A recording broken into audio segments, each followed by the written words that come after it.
Good. Sure. Okay, we'll call the meeting to order. First order of business will be the pledge of allegiance. Pledge allegiance to the flag of the United States of America and to the republic for which it stands, one nation, under God, indivisible, with liberty and justice for all.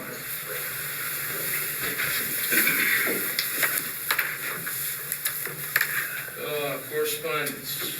Correspondence, anybody? No, other than what you sent out. Okay, we're at public input. Any public input? Just please, if you would, state your name and address for the Yes. record. My name is Kevin Knapp. I live on 6 West Street in Windsor Lot. I don't know if any of you guys know this, but on February 12th, I went to the Board of Finance and testified to some issues that I was having with the town. I told those people at the town meeting that I would be going to the Capitol building to speak the following morning.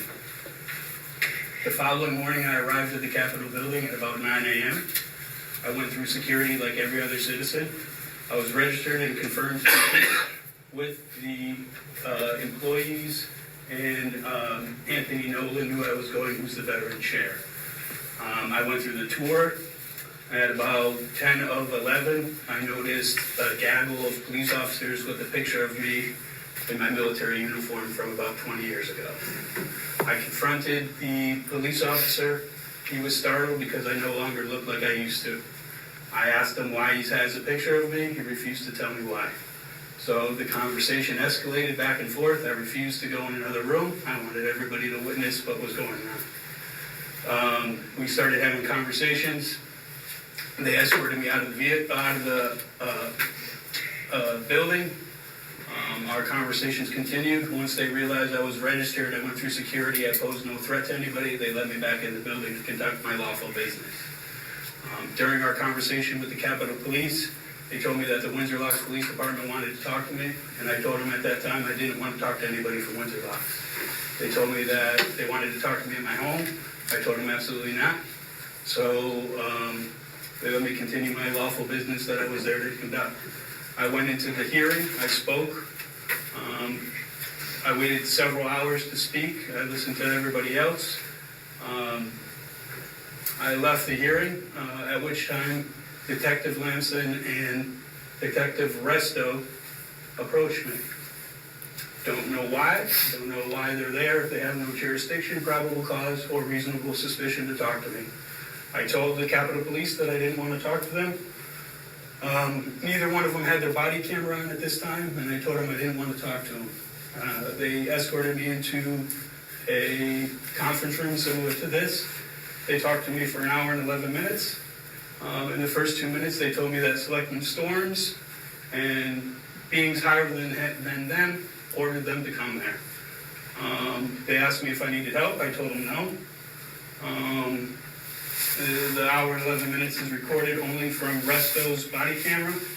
I don't know why Lamson didn't have his, because it is a state law for police officers to wear a body camera when interacting with the public. I filed a complaint on the 15th with Officer DeBella. Told him all of these things about the harassment, me getting chased down for no reason because I'm a veteran and my DD Form 214 and actions I have under combat.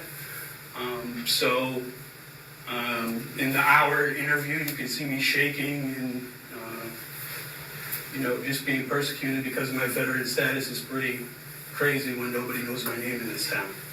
So now everybody knows my name in this town, which is what I did not want to happen, living in Windsor Locks. So after the 15th, I emailed the chief who's here. I emailed Resto, Lamson, and Officer DeBella. I got no response whatsoever.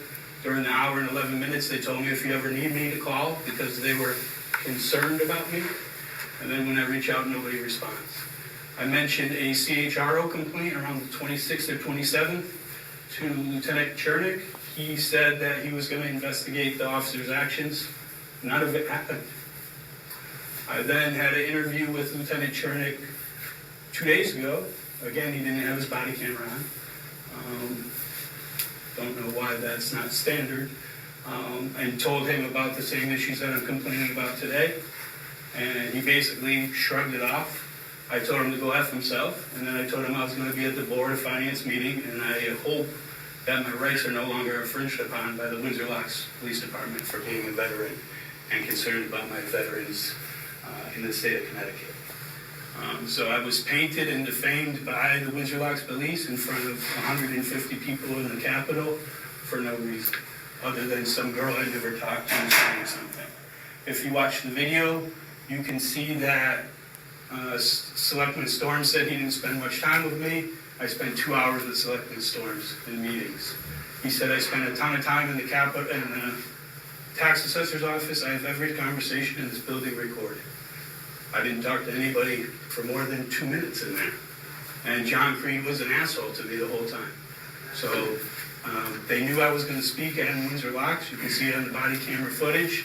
The only thing Scott Storms is concerned about is optics and me not speaking to anybody in the Capitol.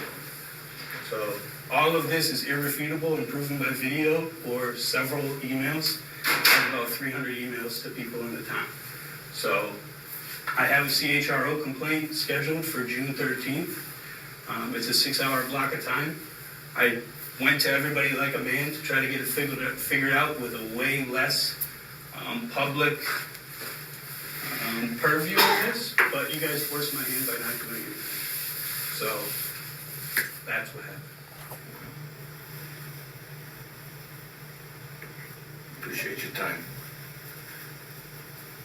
I think I'd like to have